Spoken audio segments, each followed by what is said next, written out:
مولاي صل وسلم دائما أبدا على حبيبك خير الخلق كلهم فوق النبيين في خلق وفي خلق فوق النبيين في خلق وفي خلق ولم يدانوا في علم ولا كرم مولاي صل وسلم دائما ابدا على حبیبک خیر خلق کلہم۔ آگے سورۃ ملک شروع ہوتی ہے۔ سورۃ ملک کا آغاز ہوتا ہے بسم اللہ الرحمن الرحیم۔ اللہ تعالیٰ فرماتا ہے تبارک الذی بیدہ الملک وہو علی کل شیء قدیر۔ اللہ جی 29واں پارہ شروع ہوتا ہے سورۃ ملک میں۔ تو اللہ تعالیٰ اپنی ذات کی عظمت بیان کر رہا ہے۔ دیکھیں جہاں پہلے بات ختم ہوئی ہے اللہ تعالیٰ نے بات پوائنٹ پہ ختم کی تھی کہ جو بی بی مریم تھی اور جو بی بی آسیہ تھی وہ اللہ کی اطاعت گزار رہی، مشکل سے مشکل حالات میں بھی وہ اللہ کی اطاعت گزار رہیں۔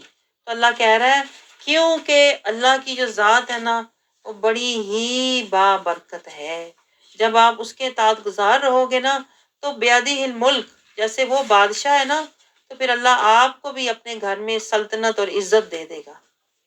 یہ نوٹ کریں ذرا باتیں، یہ انٹر لنک ہوتے ہیں سیکرٹ۔ آگے اللہ تعالیٰ ہمیں کیا سمجھا رہا ہے کہ زندگی اور موت جو اللہ نے پیدا کی ہے وہ کس لیے کی ہے؟ اتنا لیٹ شروع ہوا۔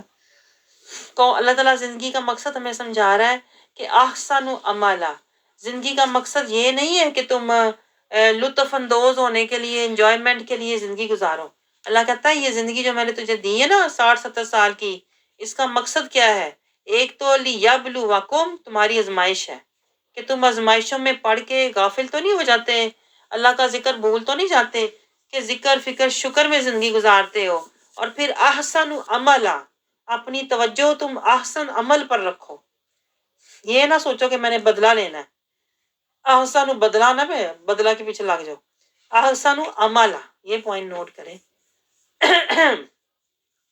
دیکھیں فرعون جو بی بی آسیہ پر ظلم کرتا تھا تو انہوں نے اس سے کوئی بدلہ نہیں لیا اور نہ ہی بی بی مریم نے لیا، بلکہ ان کی توجہ اور نظر کہاں ہوتی تھی؟ احسن عملا، کہ ہم نے اپنا عمل صحیح رکھنا ہے، اگلے کے پیچھے لگ کے نہ ہم نے اپنی زبان خراب کرنی ہے، نہ اپنا اخلاق خراب کرنا ہے، نہ اپنا کردار خراب کرنا ہے، نہ اپنی سوچ خراب کرنا ہے۔ یہ ہوتا ہے احسن عملا۔ آگے اللہ تعالیٰ پھر سمجھا رہا ہے کہ زمین آسمان کو دیکھو، اللہ تعالیٰ کائنات کا ہمیں دکھا رہا ہے کہ دیکھو ہر چیز کو اللہ نے، اب میں تیزی سے جاؤں گی، توازن کے ساتھ بنایا ہے۔ کوئی اللہ تعالیٰ کہہ رہا ہے 4-5 آیت میں دیکھو اللہ کہہ رہا ہے کوئی نقص نہیں ہے۔ اللہ تعالیٰ نے جو کائنات بنائی ہے اور آسمان کو بھی اللہ کہہ رہا ہے میں نے حفاظت لی ہوئی ہے، شیطانوں سے بچایا ہوا ہے، وہ وہاں نہیں جا سکتے۔ پھر اللہ تعالیٰ ہمیں آیت نمبر 6 سے بتا رہا ہے کہ کافروں کے لیے جہنم ہوگی اور اس میں خوفناک ان کی آوازیں ہوں گی اور وہ اس میں ڈالے جائیں گے۔ پھر آگے اللہ تعالیٰ بتا رہا ہے پورا یہ جہنم کا سین ہے، یہاں سے شروع ہو جاتا آیت نمبر 6 سے۔ پھر اللہ کہہ رہا ہے فرشتے ان سے پوچھیں گے تمہیں کسی نے ڈرایا نہیں تھا؟ آیت نمبر 9 میں تو پھر اب تم موت گمراہی میں پڑے ہوئے تھے تو اب تم آگ میں جلو گے۔ پھر آیت نمبر 10 اور 11 میں اللہ یہی بتا رہا ہے کہ وہ کہیں گے ہم حق کو سنتے یا سمجھتے ہوتے تو آج جہنم میں نہ ہوتے، یعنی آیا تو تھا لیکن ہم سننے یا سمجھنے والے نہیں تھے۔ یہ دیکھیں جہنمی اپنے منہ سے کہیں گے، یہ نہیں کہیں گے کہ ہم روزے نہیں رکھتے تھے تو ہم جہنم میں آئے ہوئے ہیں۔ وہ کہیں گے ہم نسمعو اور ناقلو، اگر ہم سننے والے ہوتے یا عقل والے ہوتے تو ہم جہنم میں نہ ہوتے۔ خود ہی کہیں گے نہ تو ہم صحیح طرح بات سنتے تھے اور نہ ہی ہم سمجھنے کی کوشش کرتے تھے۔ یہ جہنمیوں کا جرم دیکھ لیں آپ۔ اس جرم کی وجہ سے وہ کہیں گے کہ ہم اصحاب السعیر ہیں، جہنم کے عذاب میں پڑے ہوئے ہیں، اور خود ہی مانیں گے، خود ہی مانیں گے۔ اللہ کہہ رہا ہے آیت نمبر 11 میں خود ہی کہیں گے، اعتراف کریں گے کہ اپنے گناہوں کا اعتراف کریں گے کہ واقعی ہم ظالم تھے۔ سو دوزخ والوں کے لیے اللہ کہہ رہا ہے اللہ کی رحمت سے دوری ہے۔ پھر اللہ تعالیٰ آیت نمبر 12 سے شروع کرتا ہے، جنتیوں کا اللہ تعالیٰ نقشہ دکھا رہا ہے کہ جنت میں وہ کون جائے گا۔ اللہ آج بتا رہا ہے، آپ بھی سن لیں، اللہ آج بتا رہا ہے یخشون ربہم، جو ڈرتے ہیں اپنے رب سے، اور جو ڈرتے ہیں نا، میں آپ کو بتاؤں، پھر وہ اپنی زندگی حدود اللہ میں گزارتے ہیں، اللہ کی حدود میں گزارتے ہیں. ایمان نہ جائے جان بھلے چلی جائے. ہم تو الٹ ہے کہ نہیں؟ ہم کہتے ہیں ایمان جاتا ہے جائے، نہ جائے میری جان، نہ جائے میرا خاندان، باقی پیشہ جو مرضی جائے. لیکن جو مومن بندے ہوتے ہیں نا، جو یخشون ربہم، جو واقعی اپنے رب سے ڈرنے والے ہوتے ہیں، وہ تو اپنی مال اور جان سے اللہ کے راستے میں پہلے ہی جہاد کر رہے ہوتے ہیں. انہیں مال اور جان کی فکر ہوتی نہیں ہے. میں آپ کو بتاؤں انہیں کس بات کی فکر ہوتی ہے؟ رضائے خدا، اتباع مصطفیٰ. یہ اللہ سمجھا رہا ہے. پھر جو ایسے لوگ ہوتے ہیں، پھر اللہ کہتا ہے اللہ کی بخشش اور اجر کبیر ان کے لیے ہے، بخشش بھی دوں گا اور درجے بھی دوں گا. پھر اللہ تعالیٰ یہ سمجھا رہا ہے کہ اللہ تعالیٰ تو سب سینوں کی باتیں اور راز سب جانتا ہے، اللہ بہت باریک بین ہے. آگے اللہ تعالیٰ اپنی نعمتوں کا ذکر کر رہا ہے کہ دیکھو اللہ نے تمہیں، آیت نمبر 15 سے اللہ شروع کر رہا ہے کہ تمہیں کیسے کیسے سہولتیں دیں، پھر تم سہولتیں لے کر اس کا رزق کھا کر، آیت نمبر 16 میں اللہ کہہ رہا ہے تم میرے سے ہی بے خوف ہو گئے ہو کہ میں تمہیں عذاب دوں گا ہی نہیں. اللہ کہتا ہے تمہیں ڈرنا چاہیے، جیسی پہلی قوموں پر عذاب آئے تھے نا، تم پر بھی آ سکتا ہے. آیت نمبر 17 میں اللہ یہی بتا رہا ہے، اور 18 میں اللہ ہمیں یہی سمجھا رہا ہے کہ جھٹلانے والوں کا انجام دیکھ لو کیا ہوتا ہے. اگر تم بھی اسی راستے پر چلے تو تمہیں بھی عبرت کا نشان بنا دوں گا. آیت نمبر 19، 20 اور 21 میں اللہ اپنی قدرت اور عظمت کا بیان کر رہا ہے کہ دیکھو یہ پرندے ہیں، ان کو فضا میں کس نے اٹھایا؟ اللہ نے. تو پھر اللہ کہہ رہا ہے اللہ کے مقابلے میں تمہاری کوئی مدد نہیں کرے گا، اس لیے تم حق کے راستے پر چلنے والے بن جاؤ، یعنی کہ تم اللہ اور اس کے رسول کی اطاعت گزاری میں زندگی گزارو. پھر آیت نمبر 21 میں اللہ یہی کہہ رہا ہے کافر سرکشی اور تکبر اور نفرت میں اکڑ رہے ہیں. اکڑتا کون ہے؟ اللہ یہ بتا رہا ہے جس کے اندر سرکشی، تکبر اور نفرت ہوتی ہے نا. آیت 21 میں اللہ بتا رہا ہے، اور یہ ایسے لوگ کافر ہوتے ہیں. تو پھر اللہ کہہ رہا ہے جو کافر ہوتے ہیں یہ راہ راست پر ہیں جن کا الٹا دماغ ہے، یا کہ مومن جو لوگ سیدھے صراط المستقیم پر چل رہے ہیں. اللہ ہمیں کہہ رہا ہے فیصلہ کر لو. پھر آگے اللہ تعالیٰ ہمیں کہہ رہا ہے تم بہت کم شکر کرتے ہو. آیت 23 میں یعنی اتنی تمہیں نعمتیں بھی دی ہیں، ہدایت کے موقع بھی دیے ہیں، آنکھیں کان بھی دیے ہیں، لیکن پھر بھی تم شکر ادا نہیں کرتے، یعنی تم حق کا راستہ نہیں لیتے اور اللہ کے کلام کو نہیں سمجھتے. آگے اللہ تعالیٰ ہمیں آیت 24 میں کیا سمجھا رہا ہے کہ جو کچھ بھی اللہ نے فرما دیجئے وہی ہے جس نے تمہیں زمین میں پھیلایا اور اسی کی طرف تم لوٹائے جاؤ گے. اللہ ہمیں قیامت کا وعدہ یاد دلا رہا ہے اور ہمیں یہ بتا رہا ہے کہ آپ کا کام یہ نہیں ہے رسول اللہ صلی اللہ علیہ وسلم سے کہ آپ ان کے مطالبے پورے کریں، آپ تو صرف نذیر المبین ہیں. آیت 26 میں اللہ کہہ رہا ہے آپ کا کام صرف غافلوں جاہلوں کو ڈرانا ہے، ان کی خواہشات اور مطالبے پورا کرنا آپ کا کام نہیں ہے. تو یہی اللہ سمجھا رہا ہے کہ یہ جو کافر ہیں دیکھیں جب اس دن کو قریب سے دیکھ لیں گے جس دن چہرے بگڑ کر سیاہ ہو جائیں گے ان کافروں کے. آج تو بڑے جوش سے نافرمانیاں کرتے ہیں، مستاحیاں کرتے ہیں نا تو اللہ کہہ رہا ہے حشر کے دن ان کے یہی چہرے سیاہ ہوں گے. یہی تو اللہ کہہ رہا ہے میرا وعدہ ہے، اور یہ لوگ اسی کے طلبگار ہیں، یعنی عذاب چاہتے ہیں. اللہ تعالیٰ کہتا ہے پھر عذاب تو آئے گا. اللہ یہ بتاؤ کہ اگر اللہ مجھے موت سے ہمکنار کر دے تو جو میرے ساتھ ہیں ان کو بھی اللہ رحم کر دے گا، موت کو مؤخر کر دے گا. یعنی اللہ یہ سمجھا رہا ہے کہ عذاب تو ہر صورت میں آ کر رہے گا، کافر عذاب سے کسی صورت بھی بچ نہیں سکتے. آگے آیت نمبر 29 میں اللہ تعالیٰ فرما رہا ہے اپنے محبوب سے کہ کہہ دیجئے هو الرحمن آمنا به، کہ میں جس پر ایمان لایا ہوں وہ کون ہے؟ وہ رحمان ہے. رحمان کا یہاں لفظ کیوں آیا؟ کیونکہ فَبِأَيِّ آلَاءِ رَبِّكُمَا تُكَذِّبَانِ، کہ اس رحمان نے مجھے اتنی نعمتیں دی ہیں، پھر میں کیوں اس کی ناشکری اور ناقدری کروں، کیوں میں اس سے کفر اور مایوسی کروں؟ تو مجھے اس پر ایمان بھی لانا ہے، وَعَلَيْهِ تَوَكَّلْنَا، اور اس پر توکل بھی کرنا ہے. فَسَتَعْلَمُونَ مَنْ هُوَ فِي ضَلَالٍ مُبِينٍ، اللہ کہتا ہے کہ بہت جلد انہیں پتہ لگ جائے گا جو کافر ہیں کہ وہ کس گمراہی میں پڑے ہوئے تھے. اور پھر آخر پہ اللہ کہتا ہے جو نہیں مان رہے اگر اللہ تمہارا پانی زمین میں بہت نیچے لے جائے، یعنی اللہ یہ کہہ رہا ہے اگر میں تمہاری زمینیں خشک کر دوں تو کون ہے جو تمہیں بہتا پانی لا کر دے گا؟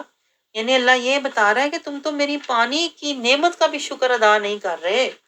ابھی تو پانی تو چھوٹی بات ہے، ابھی تو اور اتنی کروڑ ہار نعمتیں میں نے تمہیں دی ہوئی ہیں، اس کے باوجود تم میری نافرمانی کر رہے ہو. تو تمہیں پتہ چل جائے گا جب تم مالک الملک کے پاس جاؤ گے. یہ سورۃ ملک دیکھیں، ایک نظر اس کا خلاصہ دیکھیں. بابرکت اور تمام قدرت سلطنت والی ہے وہ ذات، زندگی موت کو بنایا کہ آزمائے تمہیں حق کے ساتھ. بہترین نظام کائنات ہدایت دینے والی ہے وہ ذات. کافر منافق عذاب میں پڑے ہوں گے پچھتاوے اور ذلت کے ساتھ. جو اللہ سے ڈرے تو بخشنے والی ہے وہ رب کی ذات. اللہ سب جانتا ہے، وہ جانتا ہے سینوں کے راز. پرندوں کو بھی اٹھانے چلانے والی ہے رب کی ذات. لوگ ذکر فکر شکر صبر نہیں کرتے اور مکر کرتے ہیں رب کے ساتھ.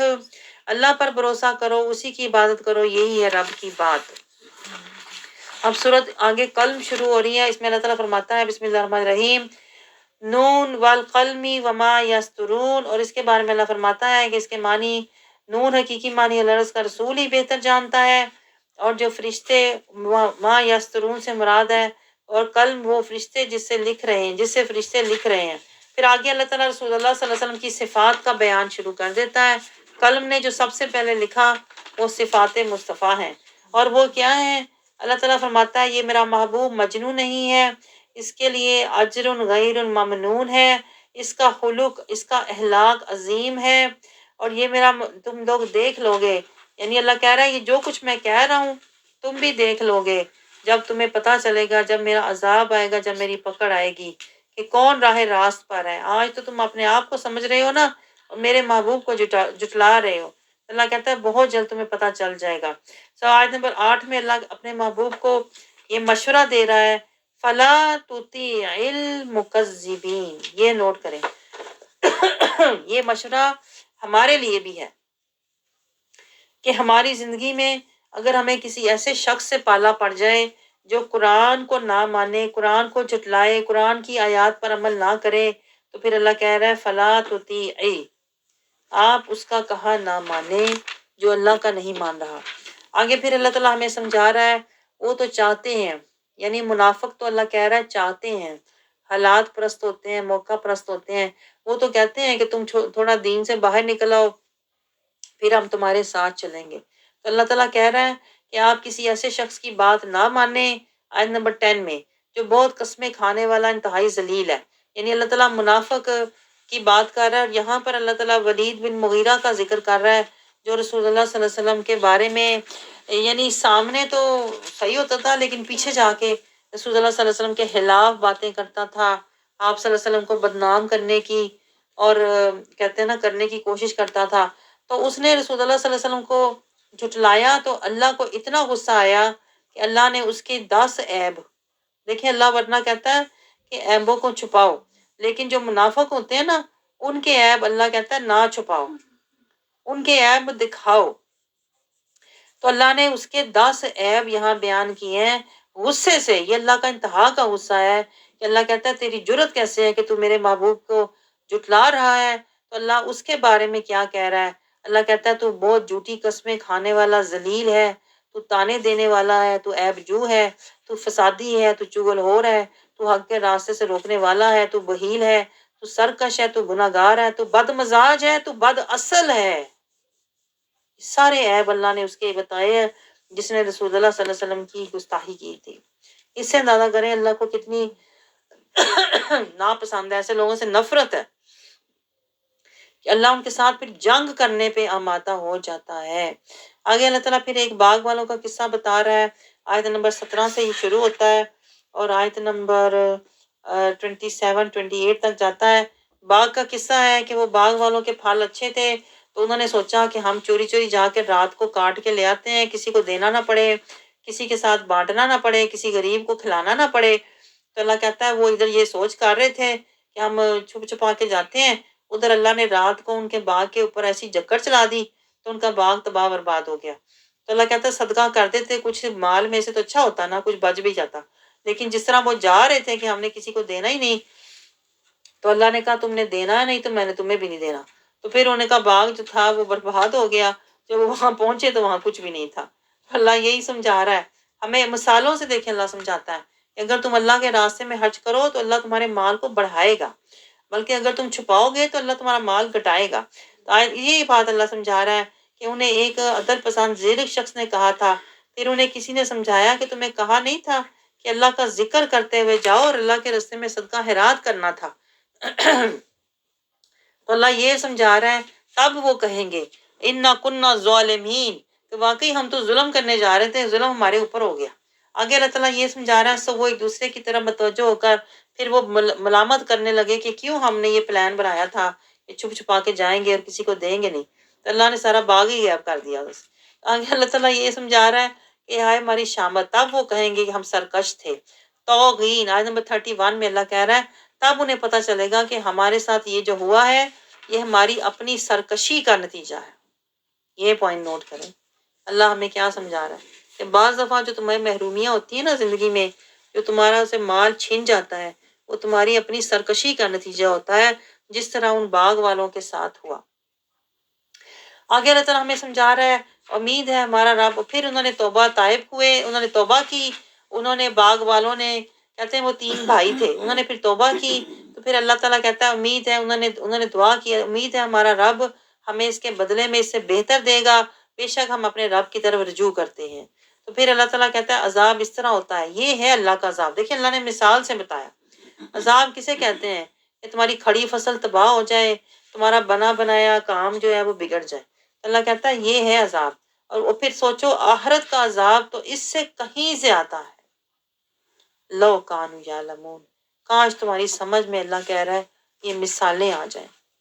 اور پھر اللہ تعالیٰ جنت کی بات شروع کر رہا ہے کہ جنت جو ہے وہ متقیوں کے لیے ہے، اور پھر وہ وہاں پر اللہ کہہ رہا ہے آرام سکون سے رہیں گے۔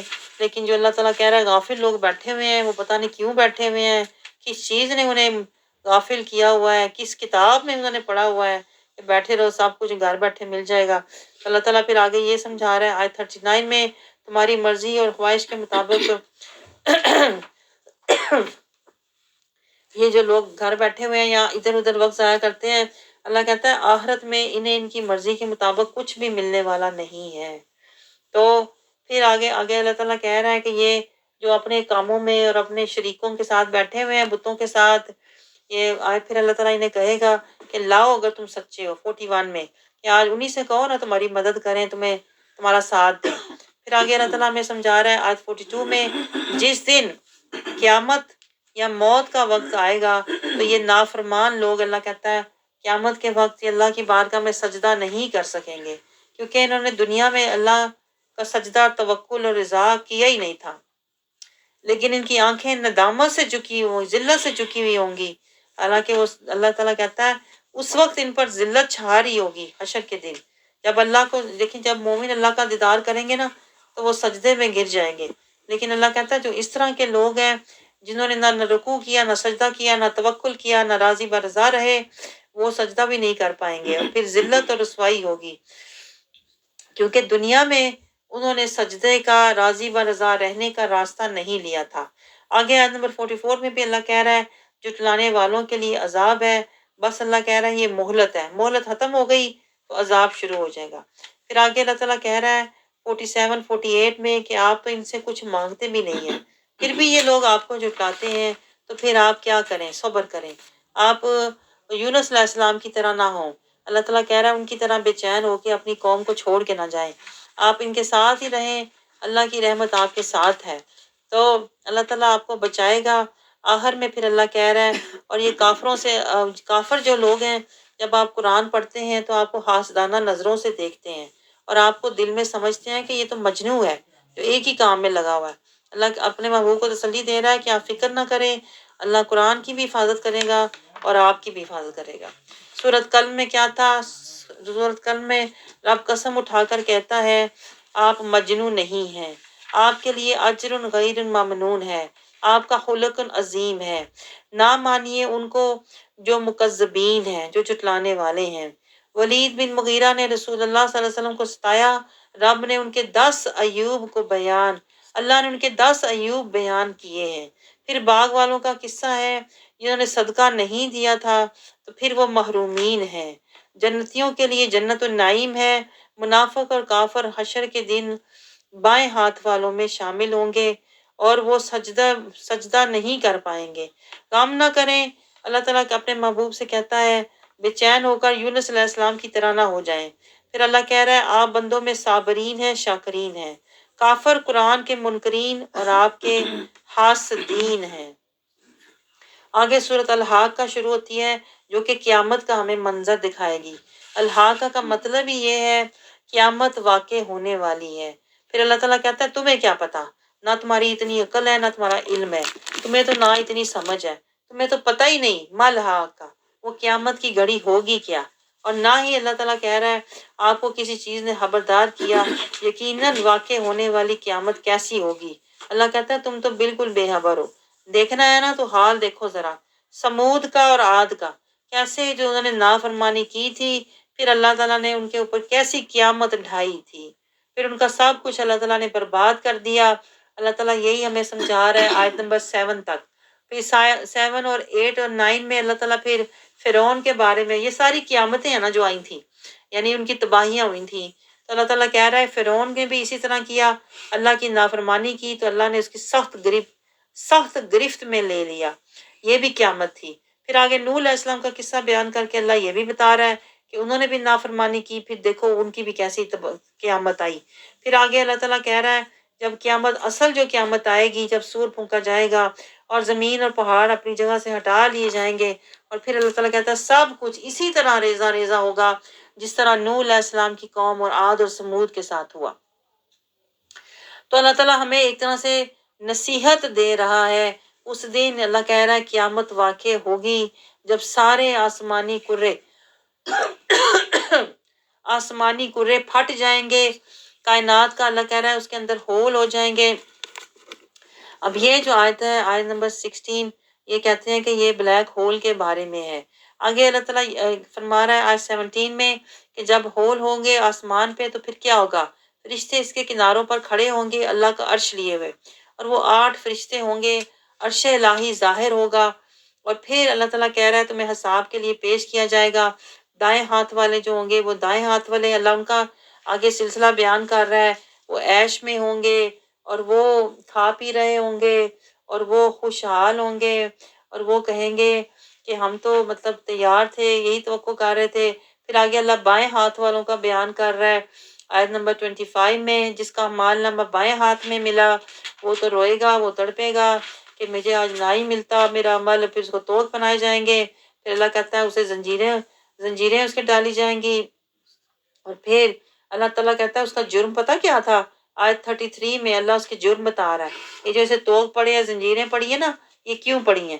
اللہ کہتا ہے یہ اس لیے پڑی ہیں کہ ایک تو یہ ایمان والا نہیں تھا، جہنمی کا جرم دیکھ لیں آپ، ایک تو یہ ایمان والا نہیں تھا، پھر اللہ کہتا ہے محتاج کو کھانا نہیں کھلاتا تھا، اپنا ہی پیٹ بھرتا رہتا تھا، اپنا ہی گھر بھرتا رہتا تھا، اور تیسرا جرم کیا ہے؟ تو پھر اللہ کہہ رہا ہے سو آج کے دن نہ اس کا کوئی گرم جوش دوست ہوگا، یعنی آج اس کا کوئی سفارشی نہیں ہے کیونکہ اس نے دنیا میں دامن رحمت مصطفیٰ نہیں لیا تھا۔ اور پھر اللہ تعالیٰ 36 میں کہہ رہا ہے اور نہ پیپ کے سوا ان کا کوئی کھانا ہوگا، کیونکہ اس نے کسی کو دنیا میں کچھ کھلایا ہی نہیں تھا، کچھ پلایا ہی نہیں تھا کہ جو اس کے گناہ معاف ہوتے۔ پھر آگے اللہ تعالیٰ کہہ رہا ہے 37 میں گنہگاروں کے سوا کوئی نہیں کھائے گا جو جہنم کا کھانا اور پیپ ہوگا۔ تو یہ ایسے لوگوں کے لیے ہے جو دامن رحمت مصطفیٰ میں نہیں آتے اور جو اللہ پر ایمان نہیں لاتے، یعنی جو قرآن اور رسول اللہ صلی اللہ علیہ وسلم کے نافرمان لوگ ہیں نا، وہ جہنم میں جائیں گے۔ تو یہی اللہ کہہ رہا ہے میں قسم کھاتا ہوں ان چیزوں کی جنہیں تم دیکھتے ہو، یعنی ایسا ہونے والا ہے، یعنی جو تم نہیں دیکھ رہے وہ ہوگا۔ اِنَّهُ لَقَوْلُ رَسُولٍ کریم، آیت 40 میں اللہ تعالیٰ قرآن کی حقیقت بتا رہا ہے کہ اللہ اور اس کے رسول کی یہ بات ہے، اور پھر اللہ تعالیٰ کہہ رہا ہے میرے رسول نے جو بات میرے سے کی یا میں نے اس سے کی، وَمَا هُوَ بِقَوْلِ الشَّاعِرِ، یہ شاعری نہیں ہے، اللہ کہہ رہا ہے لیکن تم کیوں اس پر ایمان نہیں لاتے، نہ یہ کسی جادوگر کا کلام ہے، تم نے کیوں اس پر توجہ نہیں دی۔ اللہ کہتا ہے یہ تو تنزیل کیا تھا میں نے جو رب العالمین ہے، جو مالک الملک ہے۔ ابھی بھی اللہ کہہ رہا ہے اس میں تفکر کر لے، تدبر کر لے۔ اللہ ہمیں اب یہ ڈائریکٹ اللہ ہم سے بات کر رہا ہے کہ جو پہلی قومیں میں نے تباہ ہوئی کی تھی، یہ نہ ہو تیرا حال بھی ویسا ہو جائے۔ اللہ تعالیٰ پھر یہ بتا رہا ہے رسول نے کبھی کچھ خود سے نہیں کہا، میرے رسول نے جو کچھ بھی کہا اللہ یہ بتا رہا ہے۔ آیت نمبر 44 سے لے کر 48 تک، 47 تک اللہ کہہ رہا ہے میرے محبوب نے قرآن نہ خود سے گڑھا ہے نہ خود سے کہا ہے، بلکہ جو میں نے ان سے کہا انہوں نے وہی کہا ہے۔ پھر اللہ کہہ رہا ہے 48 میں یہ قرآن متقین کے لیے ہے، اور پھر اللہ کہتا ہے یقیناً ہم جانتے ہیں تم میں سے بعض لوگ اس قرآن کو جھٹلاتے ہیں، نہیں مانتے۔ پھر اللہ کہتا ہے جو قرآن کو نہیں مانتے، اس کی آیات کا اتباع نہیں کرتے، وہ کون ہوں گے؟ وَإِنَّهُ لَحَسْرَةٌ عَلَى الْكَافِرِينَ۔ اللہ کہہ رہا ہے یہاں اللہ نے دیکھیں بات کلیئر دو ٹوک کر دی ہے۔ اللہ کہہ رہا ہے وہ کافر ہوں گے اور وہ واقعی حسرت زدہ ہوں گے۔ وَإِنَّهُ لَحَقُّ الْيَقِينَ، جب وہ قیامت کا منظر دیکھیں گے تو وہ پچھتائیں گے کہ ہم نے کیوں اس قرآن پر یقین نہیں کیا تھا، کیونکہ قرآن نے تو ہمیں سارے منظر دکھائے تھے، قیامت کے بھی، حشر کے بھی، جنت کے بھی، دوزخ کے بھی، تب وہ پچھتائیں گے۔ پھر آخری آیت میں اللہ تعالیٰ کہہ رہا ہے فَسَبِّحْ بِاسْمِ رَبِّكَ الْعَظِيمِ، سو اے حبیب مکرم آپ اپنے عظمت والے رب کے نام کی تسبیح کیجئے، یعنی آپ ان کے پیچھے اپنا وقت ان کی فکر میں ضائع نہ کیجئے، آپ اپنے رب کا ذکر کیجئے۔ اب سورۃ الحاقہ کو ایک نظر دیکھیں، اس میں کیا تھا؟ اللہ تعالیٰ بتا رہا ہے کہ الحاقہ یعنی واقع ہونے والی گھڑی واقع ہونے والی ہے، نافرمان قومیں سب تباہ ہونے والی ہیں، تیاری کر لو قیامت آنے والی ہے۔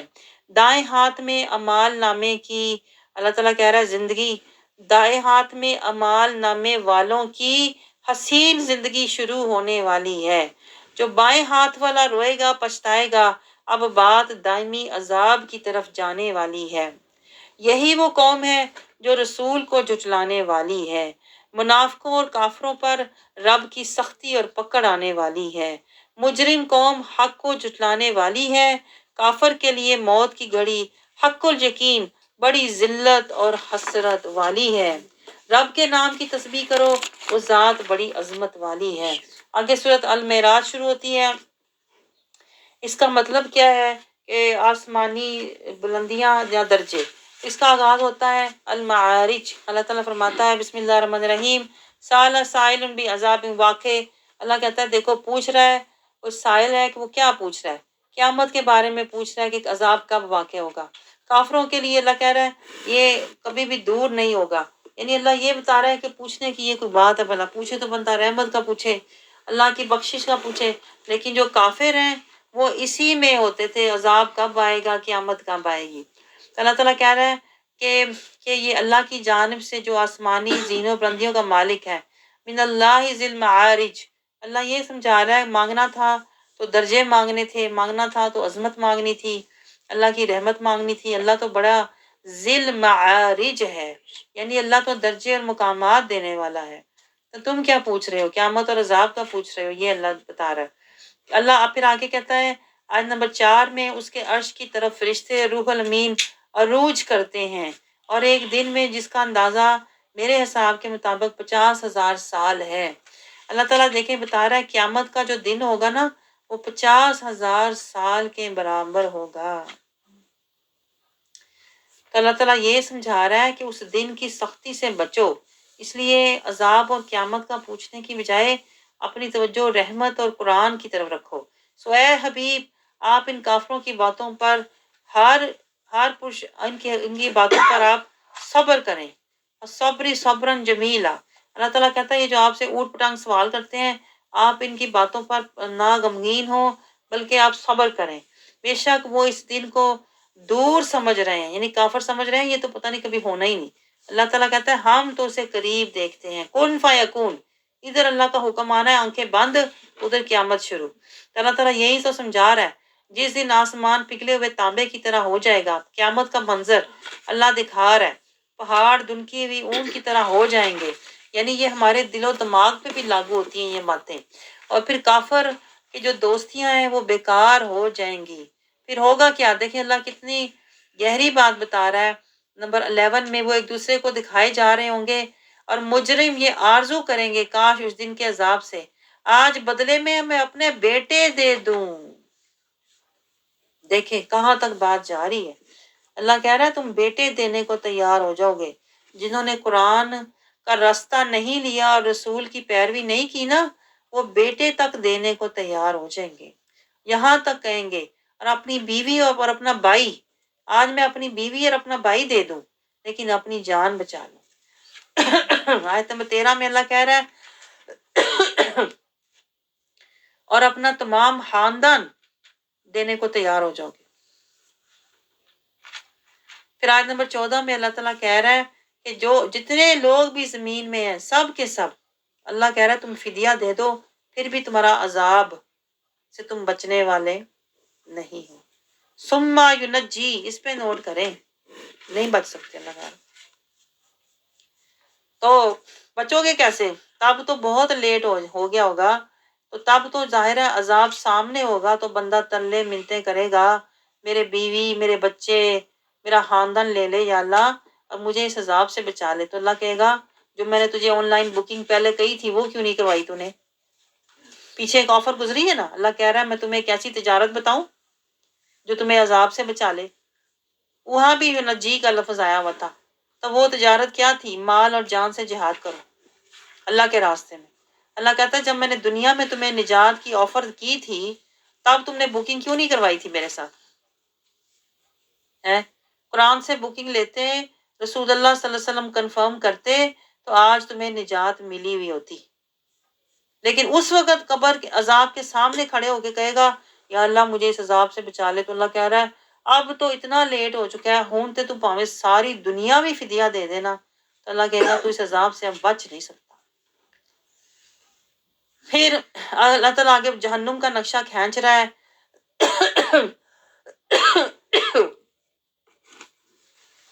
اللہ جہنم کا نقشہ کھینچ رہا ہے کہ آگ کے شعلے ہوں گے اور اس کا بدن جلے گا جو آگ میں، اور پھر اللہ کہہ رہا ہے اسے مال، جو مال اس نے جمع کیا تھا وہ اس کو نظر آئے گا، اس کا جسم اس کے ساتھ جلایا جائے گا. بے شک انسان بے صبر اور لالچی پیدا ہوا ہے. دیکھیں اللہ فطرت بتا رہا ہے، انسان فطرتاً کیا ہے؟ بے صبری، بس مل جائے مجھے، ہاتھوں ہاتھ مل جائے. لالچی، دنیا کا حریص، مال کا حریص، مال میں لگا رہتا ہے. اور جب کوئی مصیبت پہنچے، دیکھیں انسانی فطرت اللہ بتا رہا ہے، جب کوئی مصیبت پہنچے تو فٹافٹ گھبرا جاتا ہے 20 آیت میں. اور جب بلائی پہنچے تو بخیل ہو جاتا ہے، میرے سوا کسی کو پتہ نہ لگے، میرے سوا کسی کا بلا نہ ہو جائے. یہ انسانی فطرت ہے. اللہ کہتا ہے پھر نماز ادا کرتا ہے، پھر اللہ تعالیٰ دوسرے لوگوں کا، مومن بندوں کا حال بتا رہا ہے. اللہ کہتا ہے یہ بخیل ہونا، یہ جلد باز ہونا، یہ جلدی سے بے صبرہ ہونا، یہ لالچی ہونا، اللہ کہتا ہے یہ انسانوں کی فطرت ہے، بندوں کی نہیں ہے. بندے تو میرے اس کام میں لگے ہوئے ہیں، وہ نماز کو قائم کرتے ہیں اور وہ اس کی حفاظت کرتے ہیں اور وہ اللہ کے راستے میں خرچ کرتے ہیں اور وہ کوئی مانگے نہ مانگے کسی کی ضرورت پوری کرتے ہیں اور وہ جو اپنے عمل سے قرآن کی تصدیق کرتے ہیں. اب مومنین کی ساری صفات یہ آیت 35 تک اللہ بتا رہا ہے کہ جو اللہ سے اللہ تعالیٰ کے عذاب سے ڈرتے ہیں، اپنی عزت اور شرم کی حفاظت کرتے ہیں اور پھر جو ان سے طلب کرے، اللہ تعالیٰ کہہ رہا ہے تو وہی لوگ جو اس کے سوا، یعنی اللہ کہہ رہا ہے اپنی بیویوں کے ساتھ ان کا تعلق ہوتا ہے، اللہ کے وعدے پورے کرتے ہیں اور اپنے وعدے اور اپنی امانت کا خیال کرتے ہیں، حق پر گواہی دیتے ہیں، نمازوں کی حفاظت کرتے ہیں، یہی لوگ ہیں اللہ کہہ رہا ہے جو جنت میں جائیں گے. اور پھر اللہ تعالیٰ کہہ رہا ہے کہ یہ جنتی لوگ ہیں. یہ ساری صفات اللہ نے جنتیوں کی بتائی ہوئی ہیں. پھر اللہ تعالیٰ بائیں ہاتھ والوں کا ذکر کر رہا ہے کہ یہ جو بائیں ہاتھ والے ہیں یہ گمان کر رہے ہیں کہ یہ بھی جنت میں جائیں گے، حالانکہ عمل ان کے سارے دنیا کے لیے ہے. تو اللہ تعالیٰ کہتا ہے ایسے جو لوگ ہیں پھر وہ تو اسی میں رہیں گے. تو جنتی اللہ کہہ رہا ہے کیا ان میں سے ہر شخص یہ توقع رکھتا ہے کہ وہ بغیر عمل کے جنتوں میں چلا جائے گا؟ ایسا تو نہیں ہونا. اللہ کہتا ہے جنہوں نے مجاہدے محنتیں کی ہیں جنت میں وہ جائے گا، کیونکہ جنت بدلہ ہے. اگر اس پر کہ ہم بدل کر، اللہ تعالیٰ کہتا ہے جو لوگ نہیں محنت کرتے، ہم 41 آیت میں اللہ کہہ رہا ہے جو اللہ کے راستے میں محنت نہیں کرتے، مجاہدہ نہیں کرتے، اللہ کے احکام کو نہیں مانتے تو ہم ان سے بہتر لوگ لے آئیں گے. اللہ کہتا ہے میں تم سے بہتر لوگ لے آؤں گا جو تم سے اچھے عمل کرنے والے ہوں گے. تو پھر اللہ اپنے محبوب سے کیا کہہ رہا ہے؟ فَذَرْهُ یہود، آپ انہیں چھوڑ دیں، وہ جو بےہودہ باتوں میں اور کھیل تماشوں میں لوگ پڑے ہوئے ہیں نا۔ آج کل کتنے لوگ دیکھیں ایسے ہوتے ہیں جو صرف انجوائمنٹ کے لیے پارٹیاں رکھتے ہیں اور ایک دوسرے کے سوشلائزیشن کرتے ہیں، family to family fun gathering کرتے ہیں۔ اللہ کہتا ہے ایسے لوگوں کو چھوڑ دیں جو بےہودہ باتوں اور کھیل تماشوں میں پڑے ہوئے ہیں، یہاں تک کہ آپ اس دن سے آ ملیں جس کا ان سے وعدہ کیا جا رہا ہے۔ یعنی جب ان کی موت آئے گی تب انہیں پتہ چلے گا ہم کس کھیل تماشے میں پڑے ہوئے تھے، ہم نے اللہ کے راستے میں کوئی مجاہدہ نہیں کیا، ہم نے کوئی رسول اللہ صلی اللہ علیہ وسلم کی پیروی نہیں کی۔ اللہ کہتا ہے ایسے لوگ بھی قبروں سے اٹھ کے دڑا دڑ دوڑیں گے، تب انہیں پتہ چلے گا جب ان کی آنکھیں خوف سے اور ذلت سے، خوف سے آنکھیں جھکی ہوں گی اور چہروں پر ذلت چھائی ہوگی، تب انہیں پتہ چلے گا اللہ زی کانوا یوعدون، یہی تو وہ دن تھا جس سے اللہ ڈرا رہا تھا اور جس کا اللہ نے ہم سے وعدہ دیا تھا، لیکن ہم نے کوئی تیاری نہ کی، ہم اپنے خاندان اور بچوں کے ساتھ اپنی لائف کو انجوائے کرنے میں لگے ہوئے تھے۔ اب سورۃ معارج میں اللہ نے یہی تو بتایا ہے کہ عذاب کا پوچھ رہے ہیں، قیامت کا دن پوچھ رہے ہیں۔ اللہ کہہ رہا ہے وہ 50,000 سال کے برابر، سب تباہ ہو جائے گا، دوستی رشتے سب چھوٹ جائیں گے جب قیامت کا دیکھیں گے منظر۔ انسان جلد باز انسان کی اس دن ختم ہو جائے گی ساری اکڑ۔ مومن نے عمل کیا اور رہا اللہ کی حدود پر، تو احکام پورے کیے اور ہر دم وہ رہا فقیری اور اسیری میں، تو جہنمی پچھتائے گا جب ہوگا جہنم سے اس کا گزر۔ آگے سورۃ نوح شروع ہو رہی ہے۔ سورۃ نوح میں اللہ تعالیٰ کیا فرما رہا ہے؟ بسم اللہ الرحمن الرحیم، اِنَّا أَرْسَلْنَا نُوحًا، یہاں پر اللہ تعالیٰ نے نوح علیہ السلام کا قصہ بتا رہا ہے کہ ان کو بھی اللہ نے بھیجا تھا اپنی قوم کی طرف کہ آپ انہیں ڈرائیں۔ یہ سارا قصہ کہاں تک جاتا ہے؟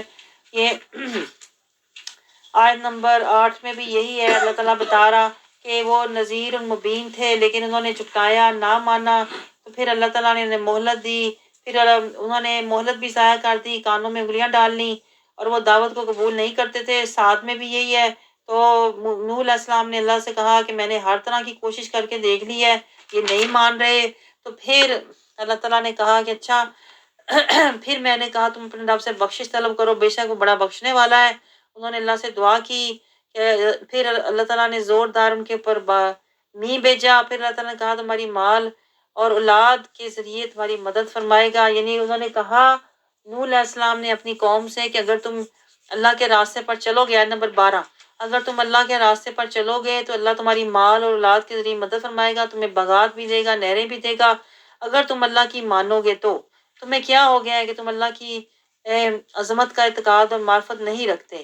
یعنی اللہ تعالیٰ پھر یعنی نوح علیہ السلام کا اللہ یہ بتا رہا ہے کہ کس طرح انہوں نے کوشش کی اپنی قوم کو ہدایت کی طرف بلانے کے لیے، انہیں نعمتیں دکھائیں، اللہ کی قدرتیں دکھائیں، اللہ کی عظمتیں دکھائیں، سورج چاند کا بتایا، اللہ تعالیٰ نے جو کچھ پیدا کیا ہے وہ بتایا، انہیں ڈرایا بھی کہ واپس لوٹنا ہے آیت نمبر 19 میں، اور اللہ نے تمہارے لیے زمین کا فرش بچھایا۔ انہوں نے ہر طرح کی کوشش کی لیکن وہ جو قوم تھی وہ نہیں مان رہی تھی۔ تو پھر نوح علیہ السلام نے آیت نمبر 21 میں اللہ کہہ رہا ہے، انہوں نے پھر اللہ کے آگے دعا کی، اے میرے رب انہوں نے میری نافرمانی کی ہے اور اس سرکش جو لوگ ہیں انہوں نے امیروں کی پیروی کی ہے، یعنی میری پیروی نہیں کی، جس کے مال اور دولت اور اولاد نے انہیں سوائے نقصان کے کچھ نہیں بڑھایا۔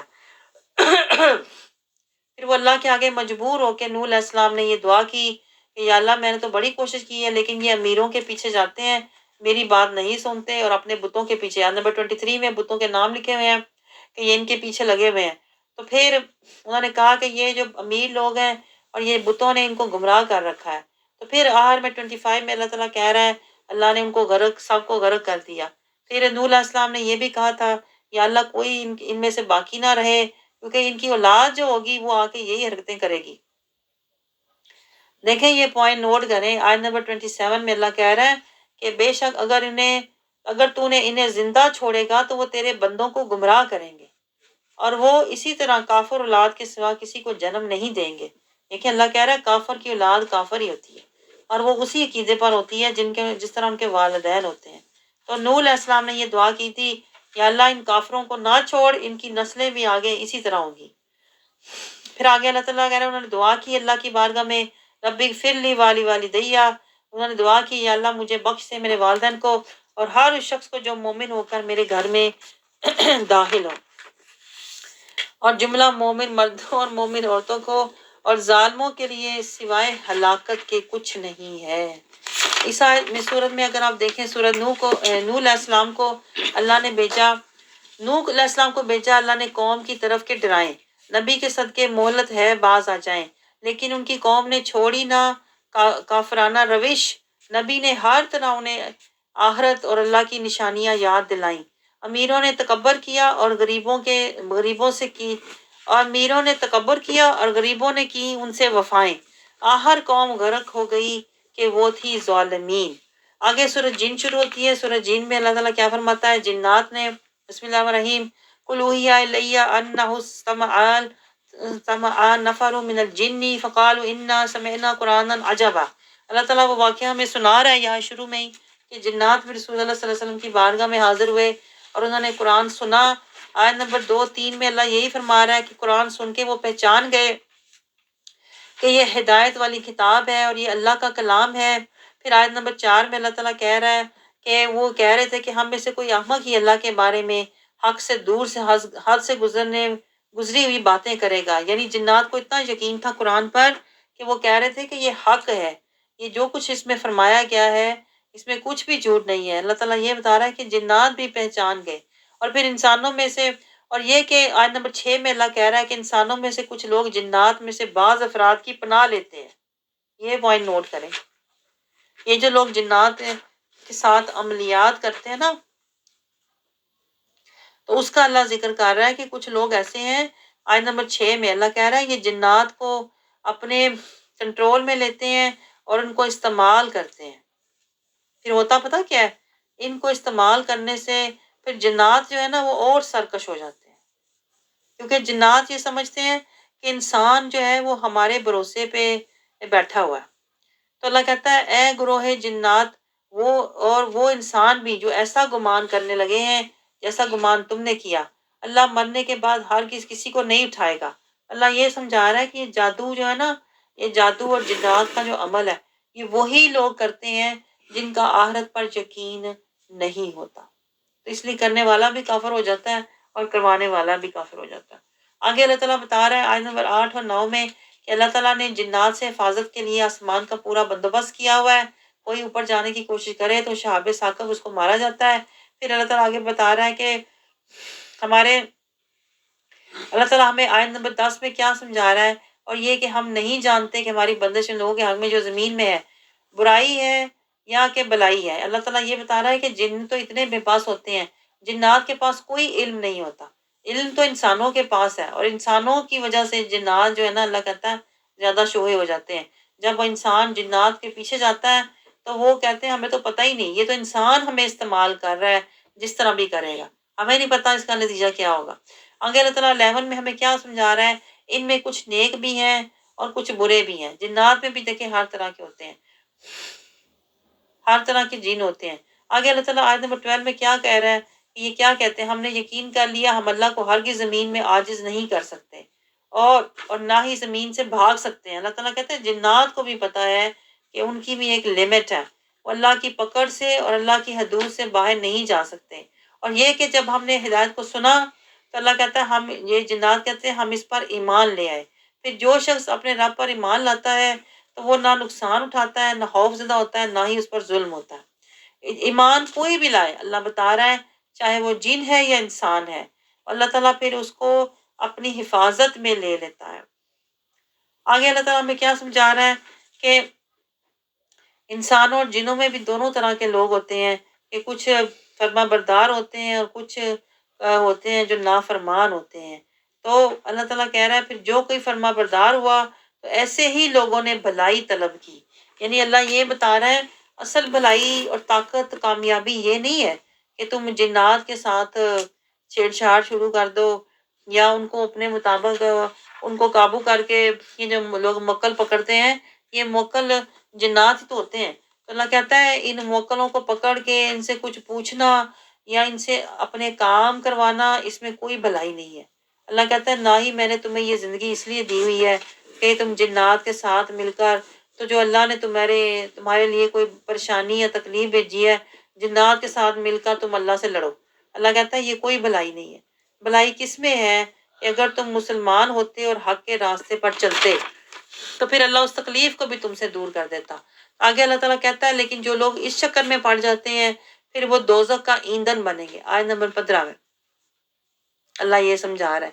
اور پھر آیت 16 میں اللہ کہہ رہا ہے کہ وَأَن لَوِ اسْتَقَامُوا عَلَى الطَّرِيقَةِ لَأَسْقَيْنَاهُم مَاءً غَدَقًا۔ دیکھیں یہاں طریقت کا لفظ آیا، عَلَى الطَّرِيقَ۔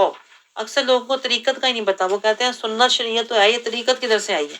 یہ طریقت بھی قرآن میں ہے کہ جس طریقے سے کام رسول اللہ صلی اللہ علیہ وسلم نے کیا ہے، اگر ہم وہ طریقہ اپنائیں گے تو وہ آسان طریقہ ہوتا ہے۔ تو یہ اللہ تعالیٰ فرما رہا ہے یہ وہی بھی میرے پاس آئی ہے کہ اگر وہ طریقت راہ حق راہ ذکر الہی پر قائم رہتے تو ہم انہیں بہت سے پانی کے ساتھ سیراب کر دیتے۔ دیکھیں اس آیت میں اللہ میں سمجھا رہا ہے کہ اگر تم سنت اور شریعت اور طریقت پر چلو گے نا تو پھر اللہ کہتا ہے میں تمہیں بہت سے پانی کے ساتھ سیراب کر دیتے، یعنی میں تمہیں اپنی بہت سی نعمتیں دیتا، سنت کا بھی ثواب دیتا، شریعت کا بھی دیتا، طریقت کا بھی دیتا، تمہارے اجر میں اضافہ ہی ہوتا۔ آگے اللہ تعالیٰ ہمیں کیا سمجھا رہا ہے کہ تاکہ ہم اس نعمت میں ان کی آزمائش کریں، جو شخص اپنے رب کے ذکر سے منہ پھیر لے گا پھر ظاہر ہے اس پر اللہ کہہ رہا ہے میرا عذاب ہوگا۔ یعنی اللہ یہ بتا رہا ہے جو بھی میں تمہیں نعمت دیتا ہوں نا وہ اس لیے دیتا ہوں کہ تم اس نعمت کو سنت، شریعت، طریقت، اطاعت رسول میں استعمال کرو، لیکن اگر تم ایسا نہیں کرو گے تو اللہ کہہ رہا ہے جو منہ پھیر لے گا اس کے لیے نہایت سخت عذاب میں اس کو داخل کیا جائے گا۔ آگے پھر اللہ تعالیٰ کہہ رہا ہے یہ مسجد، یہ کہ سجدہ گاہیں اللہ کے لیے ہیں، تو اللہ کے ساتھ کسی کی پرستش مت کرو۔ مسجدوں کو خالص اور صاف ستھرا اللہ کہتا ہے میرے لیے رکھو، یہاں کوئی دنگا فساد، بت پرستی یا نفس پروری کے کام نہ ہو دنیا کے، یہاں پر اللہ اور اس کے رسول کا ذکر ہو اور اللہ کی باتیں ہوں۔ آگے 19 میں اللہ تعالیٰ کہہ رہا ہے کہ جب اللہ کے بندے محمد صلی اللہ علیہ وسلم اس کی عبادت کر کے کھڑے ہوتے ہیں تو وہ ان پر ہجوم در ہجوم جمع ہوتے ہیں، یعنی جو جن ہے وہ رسول اللہ صلی اللہ علیہ وسلم کے پاس پھر بڑی تعداد میں آنے لگ گئے تھے اور وہ توحید کے قائل ہو گئے تھے۔ اور پھر آگے اللہ تعالیٰ کہہ رہا ہے انہیں بھی بات سمجھ آ گئی۔ آیت 21-22 میں اللہ تعالیٰ کہتا ہے ہر چیز کا مالک اللہ ہے، اللہ ہی بچاتا ہے، جو بھی چیز ہے نقصان والی یا جو بھی چیز ہے اللہ کہہ رہا ہے اللہ کے سوا کوئی جائے پناہ نہیں ہے۔ آیت نمبر 23 میں اللہ تعالیٰ کہہ رہا ہے مگر اللہ کی جانب سے جو احکامات اس کے پیغامات کا پہنچانا میری ذمہ داری ہے۔ اور پھر اللہ تعالیٰ یہ بتا رہا ہے کہ نبی کا کام کیا ہے؟ نبی کا کام یہ نہیں ہوتا کہ وہ مطالبے پورے کرے یا عذاب لائے، نبی کا کام صرف احکام پہنچا دینا ہوتا ہے، اور جو نہ مانے پھر اللہ تعالیٰ کہتا ہے اس کے لیے کیا ہے؟ جہنم خالدین فیہا ابدا، جو نہ مانے پھر وہ دائمی جہنم میں رہے گا۔ پھر عذاب دیکھ کر اللہ کہتا ہے 24 آیت میں عذاب دیکھ کر اسے سمجھ آئے گی کہ جو رسول لے کر آیا تھا وہ حق تھا۔ آگے آیت 25 میں اللہ تعالیٰ بتا رہا ہے کہ آپ ان سے کہہ دیجئے کہ میں نہیں جانتا کہ جس قیامت کا تم سے وعدہ کیا جا رہا ہے وہ قریب ہے یا دور ہے۔ یعنی اللہ تعالیٰ کہہ رہا ہے یہ جو کافر آپ سے قیامت کے بارے میں سوال کرتے ہیں نا، آپ ان کی کسی بات کا جواب ہی نہ دیں، کیونکہ جب یہ قرآن کی کتاب کی نہیں مان رہے، اللہ کی آیات نہیں مان رہے، تو انہوں نے قیامت کے بارے میں پوچھ کے کرنا کیا ہے؟ تو اللہ تعالیٰ اس بات پہ کہہ رہا ہے کہ وہ غیب کا جاننے والا ہے۔ آیت 26 میں پس وہ اپنے غیب پر کسی عام شخص کو مطلع نہیں کرتا، یعنی عام لوگوں کو پتہ نہیں ہوتا لیکن رسول کو پتہ ہوتا ہے، تو سوائے اپنے پسندیدہ رسولوں کے۔ دیکھیں آیت 27 میں اللہ کیا کہہ رہا ہے؟ اللہ کہہ رہا ہے غیب کا علم میرے محبوب کے پاس ہے، قیامت کا بھی ہے۔ آج لوگ کیا کہتے ہیں وہاں بھی اور دوسرے لوگ، وہ کہتے ہیں رسول اللہ کو کچھ پتہ نہیں، اسی لیے تو وہ بار بار کہتے تھے مجھے نہیں پتا قیامت کب آنی ہے، مجھے نہیں پتا اللہ نے میرے ساتھ کیا کرنا ہے، حالانکہ وہ صرف اس لیے کہہ رہے ہوتے تھے کہ تم قرآن کی طرف توجہ رکھو۔ یہ دیکھیں یہاں پر اللہ نے واضح بتا دیا ہے آیت 26-27 میں کہ پہلے 26 میں اللہ نے کہا ہے کہ اللہ تعالیٰ غیب کا علم جاننے والا ہے، بس وہ اپنے غیب پر عام شخص کو مطلع نہیں کرتا، یعنی عام لوگوں کو اللہ غیب کا علم نہیں دیتا۔ لیکن پھر اللہ نے آگے کہا ہے الا من ارتضی من رسول، لیکن اپنے پسندیدہ رسول اللہ صلی اللہ علیہ وسلم کو اللہ کہہ رہا ہے غیب کا علم پتہ تھا۔ فَإِنَّهُ يَسْلُكَ مِن بَيْنِ يَدَيْهِ وَمِنْ خَلْفِهِ رَصَدًا، اللہ تعالیٰ یہ سمجھا رہا ہے تو بے شک وہ رسول آگے اور پیچھے ایک غیب کے علم کی حفاظت کے لیے ان کے نگہبان مقرر ہوتے ہیں. یعنی اللہ یہ سمجھا رہا ہے جس طرح قرآن کی حفاظت ہے اسی طرح رسول اللہ صلی اللہ علیہ وسلم کی بھی حفاظت ہے. اللہ تعالیٰ ان کی حفاظت کرتا ہے کہ کوئی ان کو کسی طرح کا علم ان سے لے کر نہ جائے. اور پھر آگے آئے 28 میں اللہ تعالیٰ کیا بتا رہا ہے تاکہ اللہ اس بات کو ظاہر کر دے. اللہ تعالیٰ کہہ رہا ہے میں رسولوں کے ذریعے علم پہنچاتا ہوں اور حجت تمام کرتا ہوں. اور اللہ کہہ رہا ہے اس نے ہر چیز کی گنتی اور شمار کر رکھی ہے. سورہ جن میں کیا تھا؟ جنات بھی اسلام اور قرآن اور رسول پر ایمان رکھتے ہیں، ان میں بھی مومن اور کافر ہوتے ہیں. آسمان کی طرف جائیں تو شہاب ثاقب پڑھتے ہیں. جو ایمان لائے وہ جنات کے شر سے بچتے ہیں. ظالم جن و انس جہنم میں اکٹھے جلتے ہیں. اللہ بچانے والا ہے، نبی ہدایت پہنچانے والے ہوتے ہیں. نبی سب جانتا ہے مگر اس نے صرف احکام الہی پہنچانے ہوتے ہیں. آگے سورہ مزمل شروع ہوتی ہے. اللہ تعالیٰ فرماتا ہے بسم اللہ الرحمن الرحیم. سورہ مزمل کا آغاز ہوتا ہے. اللہ تعالیٰ کیا فرماتا ہے؟ یا ایھا المزمل. اللہ اپنے محبوب کو پیارے لقب سے پکار رہا ہے، اے کملی کی جھرمٹ والے. اللہ تعالیٰ اپنے محبوب کو کہہ رہا ہے آپ راتوں کو تھوڑا دیر اٹھا کریں، آدھی رات یا اس سے تھوڑا کم، لیکن تھوڑا قیام کریں، زیادہ نہیں. اب پھر اللہ تعالیٰ کہ قرآن کو بھی تھوڑا تھوڑا پڑھیں، آہستہ آہستہ، کیونکہ ہم آپ پر بہت بڑی یعنی نبوت کی ذمہ داری ڈالنے والے ہیں. پھر آپ کا دعوت اور تبلیغ کا کام بھی شروع ہو جائے گا. لیکن اللہ اپنے محبوب سے کہہ رہا ہے کہ آپ اتنی مشقت نہ کریں، آپ کی دل کو بہت سی مصروفیات ہوتی ہیں. آیت نمبر 8 میں اللہ کہہ رہا ہے اپنے رب کا ذکر کریں. دیکھیں ذکر کا اللہ میں طریقہ سمجھا رہا ہے، اس آیت کے تحت ذکر کرنا چاہیے. وَاذْكُرِ اسْمَ رَبِّكَ وَتَبَتَّلْ إِلَيْهِ تَبْتِيلًا. اللہ کا ذکر ایسے کرو کہ تم ہر ایک سے ٹوٹ کر، ہر ایک سے الگ ہو کر اسی کے ہو جاؤ. یعنی ذکر جب کرو تو اس میں کھو جاؤ.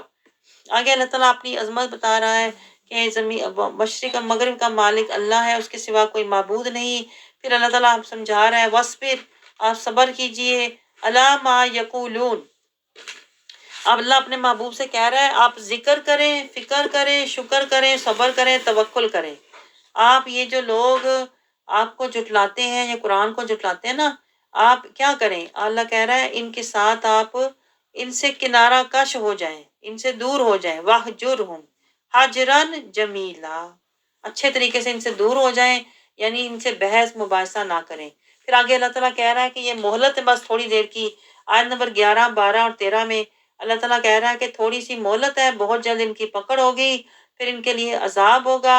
پھر اللہ تعالیٰ دیکھیں آگے کہہ رہا ہے قیامت کا منظر. آیت نمبر 14 سے اللہ قیامت کا منظر دکھا رہا ہے، جب پہاڑ سارے لرزیں گے. پھر اللہ تعالیٰ کہہ رہا ہے تباہی ہوگی اور پھر سارے لوگوں کو پیش کیا جائے گا، پھر نبی بھی گواہ ہوں گے. پھر اللہ تعالیٰ کہہ رہا ہے جو گستاخی رسول والے ہیں پھر انہیں پتہ چلے گا. آیت نمبر 16 میں اللہ کہہ رہا ہے پس فرعون نے اسے رسول کی نافرمانی کی تو فرعون ہلاک ہوا. آیت نمبر 16 میں اللہ کہہ رہا ہے اسی طرح جو رسول کی نافرمانی کرے گا آج کے دور میں بھی وہ اللہ تعالیٰ کی پکڑ سے بچ نہیں سکتا. پھر آگے اللہ تعالیٰ کہہ رہا ہے کہ تمہیں یعنی اس دن سے ڈرو، قیامت کے دن سے. اللہ قیامت کا نقشہ بیان کر رہا ہے جس دن تم 50,000 سال کھڑے رہو گے، بچے بوڑھے ہو جائیں گے. اللہ کہتا ہے اس دن سے ڈرو جب آسمان پھٹ جائے گا اور تمہیں اللہ کی بارگاہ میں دوڑو گے، پیش کیا جائے گا تمہارے اعمال کے ساتھ. اس دن سے پہلے پہلے اللہ تعالیٰ کیا کہہ رہا ہے ان ہذہ تذکرہ، اس قرآن سے نصیحت لے لو. فمن شاء اتخذ الی ربہ سبیلا. اللہ کہتا ہے اس دن، اس پکڑ، اس حشر سے پہلے پہلے اس قرآن سے نصیحت لے لو اور اپنے رب تک آنے کا راستہ لے لو. اپنے رب تک آنے کا قرآن کیا ہے؟ یہاں سے میں نے سیکھا تھا کہ قرآن ایسا ہی ہے جیسے آج کے دور کا گوگل میپ ہوتا ہے. جیسے گوگل آپ کو منزل پہ پہنچاتا ہے نا، ایسے قرآن کی آیات کو آپ ایک ایک آیت کو لے کے چلیں تو یہ آخر آپ کو اللہ تک، اللہ کی رضا تک پہنچا دیتی ہیں. تو یہی اللہ کہہ رہا ہے اتخذ الی ربہ سبیلا، یہ قرآن تمہیں اللہ تک پہنچا دے، یہ راستہ ہے اللہ تک پہنچنے کا. آج کے دور کا یہ ماڈرن گوگل ہے.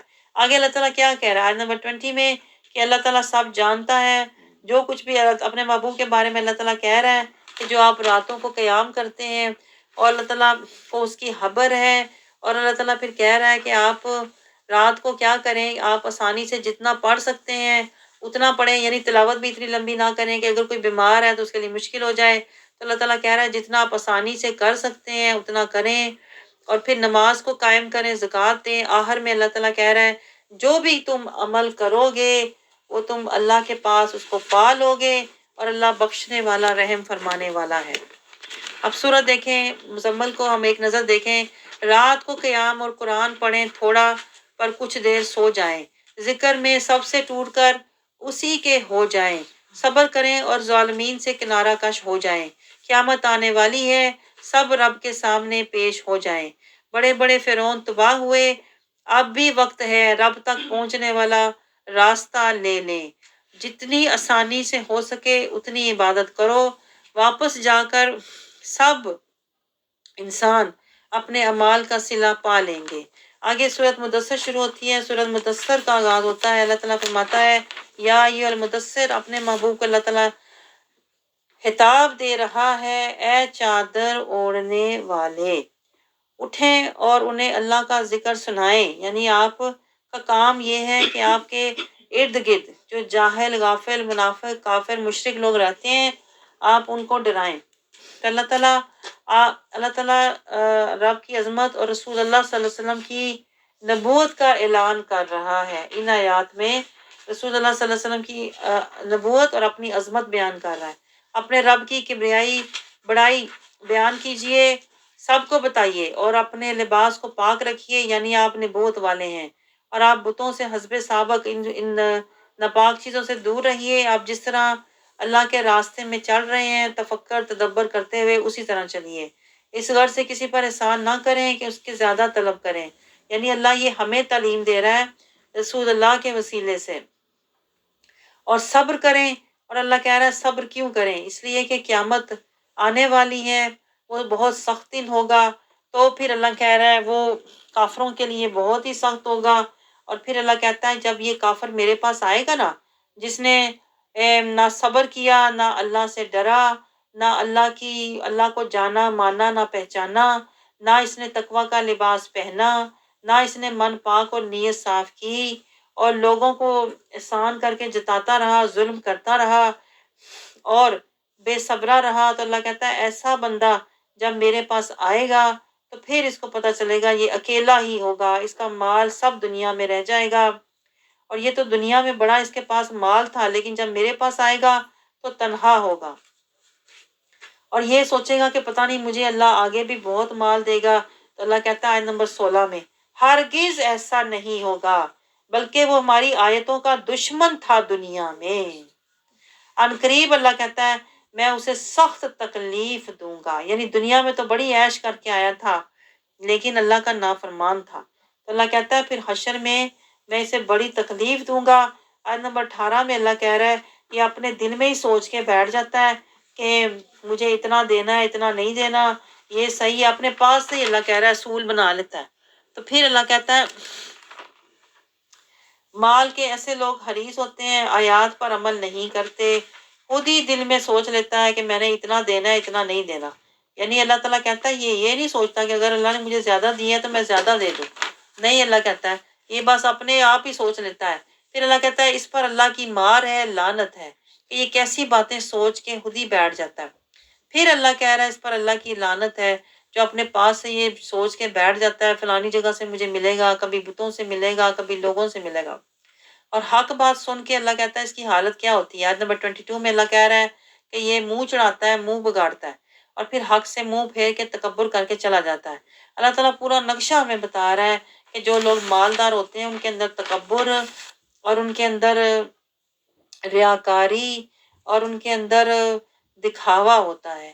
پھر آیت نمبر 24 میں اللہ کہہ رہا ہے کہ یہ قرآن کے بارے میں بھی باتیں کرتا ہے، قرآن کو بھی کہتا ہے کہ یہ تو بس ایسے ہی ہے، جادو ہے، اور کبھی رسول اللہ صلی اللہ علیہ وسلم کے بارے میں باتیں کرتا ہے، اس کو دلانے والا صرف ایک بشر ہی تو ہے، یعنی اس طریقے سے وہ قرآن کو جھٹلاتا ہے۔ اللہ کہتا ہے بہت جلد یہ جہنم میں پھینکا جائے گا۔ آیت 28 میں اللہ 29 میں بھی یہی کہہ رہا ہے کہ اس کا سارا جسم جل جائے گا، اور پھر فرشتے جو وہاں پر ہوں گے جہنم کے، اللہ تعالیٰ کہتا ہے وہ اس سے بحث کرے گا، 19 دروغے جہنم کے ہوں گے، تب اسے پتہ چلے گا کہ یہی تو حق تھا جس کو میں جھٹلا رہا تھا۔ آگے اللہ تعالیٰ فرما رہا ہے کتاب اور مومنین جو ہیں وہ اللہ تعالیٰ کہہ رہا ہے وہ کبھی بھی اس قرآن میں شک نہیں کرتے، اور پھر اللہ تعالیٰ کہتا ہے شک نہ کریں، اور تاکہ وہ لوگ جن کے دلوں میں نفاق کی بیماری ہے، یعنی وہ اس سے پھر فائدہ اٹھاتے ہیں، کفار یہ کہیں گے کہ استعداد کی مثال، اس مثال سے اللہ کی کیا مراد ہے؟ اللہ تعالیٰ کہتا ہے کہ جو کافر ہوتے ہیں نا، وہ چھوٹی چھوٹی بات پکڑ کے تو بحث شروع کر دیتے ہیں. کبھی کہیں گے جہنم میں اتنے فرشتے اس کے باہر کیوں کھڑے ہیں، کبھی کسی بات پہ. تو اللہ کہتا ہے ایسا وتیرہ مومنین کا نہیں ہوتا، جاہلین ظالمین غافلین کا ہوتا ہے. آگے اللہ تعالیٰ ہمیں اینڈ پہ کیا کہہ رہا ہے؟ انسان کی نصیحت کے لیے اصل بات ہوتی ہے نصیحت. بات یہ نہیں ہوتی کہ آپ الجھنے لگ جاؤ یا بحث کرنے لگ جاؤ، بات ہوتی ہے کہ نصیحت لو. آگے اللہ تعالیٰ ہمیں سمجھا رہا ہے، اپنی قدرت کی نشانیاں بتا رہا ہے. آیت نمبر 32 سے لے کر 34 تک اللہ تعالیٰ کہہ رہا ہے کہ دیکھو چاند کا گھٹنا بڑھنا، دن رات کا آنا جانا، یہ سب اللہ کی قدرت سے تو ہو رہا ہے. پھر اللہ تعالیٰ جہنم کے بارے میں کہہ رہا ہے کہ یہ اس کا ذکر میں نے قرآن میں کیوں کیا ہے؟ کیونکہ یہ تمہیں ڈرانے کے لیے ہے. اس شخص کے لیے اللہ تعالیٰ کہتا ہے جو بدی سے رکنا چاہے اس کو رک جانا چاہیے. پھر آگے 38 میں اللہ کہہ رہا ہے ہر شخص انہوں مال میں جو اس نے کیے ہیں کما رکھے ہیں گروی ہے. گروی ہے. دیکھیں یہ آیت بہت امپورٹنٹ ہے. 38 کل نفس بما کسبت رہینا. اللہ کہہ رہا ہے جو بھی عمل تم کر رہے ہو دنیا میں. دیکھیں آج جو ہم بیٹھے ہوئے نا یہاں پر، کسی نے جنت کی مورگیج لی ہوئی ہے، کسی نے جہنم کی مورگیج لی ہوئی ہے. اللہ نے یہ کہا ہے اس آیت میں. اللہ کہتا ہے تم سب نے رہینا، تم سب گروی ہو. یعنی جو تم عمل کر رہے ہو نا وہی جا کے تمہیں اسی کی تمہیں میں نے دے دینی ہے، قبضہ مل جانا ہے. جس نے آج یہاں بیٹھے برے عمل کر رہا ہے تو وہ جو برے عمل کر رہا ہے وہ جہنم کے بدلے گروی ہے، اور جو اچھے عمل کر رہا ہے وہ جنت کے بدلے گروی ہے. پھر اللہ کہتا ہے دائیں ہاتھ والوں کے لیے وہ باغات ہوں گے. اللہ تعالیٰ پھر جنت کا نقشہ ہمیں کھینچ کے بتا رہا ہے، اور پھر دوزخ کے بارے میں بتا رہا ہے کہ دوزخی جو ہے وہاں کون جائیں گے. اللہ کہہ رہا ہے مجرمین ہوں گے، اور ان کا ایک جرم یہ بھی ہوگا کہ وہ نماز نہیں پڑھتے تھے، نماز کو قائم نہیں کرتے تھے، اور وہ مسکینوں کو کھانا نہیں کھلاتے تھے، اور وہ فضول باتوں میں. دیکھیں نمبر 45 میں دیکھیں اللہ نے خاص طور پہ کیا کہا ہے. اللہ کہہ رہا ہے وہ وَكُنَّا نَخُوضُ مَعَ الْخَائِضِينَ. فضول باتوں میں اللہ کہہ رہا ہے بہودہ کاموں میں، رسموں میں، رواجوں میں اپنا وقت ضائع کیا کرتے تھے. یہ بھی جرم ہے. آپ کو پتہ، ہمیں پتہ ہی نہیں ہے.